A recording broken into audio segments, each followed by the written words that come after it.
தைப்பூசமானது ஆண்டுதோறும் ஜனவரி அல்லது பிப்ரவரி மாதத்தில் வரும்னு சொல்லலாங்க. தை மாதமான தை மாதத்தில் பௌர்ணமியின் போது கொண்டாடப்படுதுன்னு சொல்லலாங்க. இந்த ஆண்டு பிப்ரவரி 11 அன்று நடைபெறும் தைப்பூசம் வெகு விரைவாக நடைபெற பல ஏற்பாடுகள் செய்யப்படுகிறதுன்னு சொல்லலாங்க. சிவபெருமானின் மகனான முருகப்பெருமானிடம் புத்தாண்டில் நல்ல ஆரோக்கியம், செழிப்பு மற்றும் மன்னிப்பு கேட்க வேண்டிய நேரம் இதுன்னு சொல்லலாம். தைப்பூசம் அப்படிங்கிறது முருகப்பெருமானோட தீமையை வென்றதை நினைவு கூறும் வகையில் கொண்டாடப்படும்னு சொல்லலாங்க.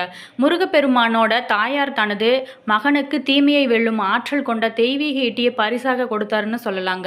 இந்த தைப்பூசத்தின் ஏற்பாடுகள் வாரங்கள் அல்லது மாதத்திற்கு முன்பாகவே தொடங்கும். பக்தர்கள் திருவிழாவுக்கு ஒரு வாரத்திற்கு முன்பே தங்களோட மனதையும் உடலையும் தூய்மைப்படுத்தி கொள்வாங்கன்னு சொல்லலாங்க.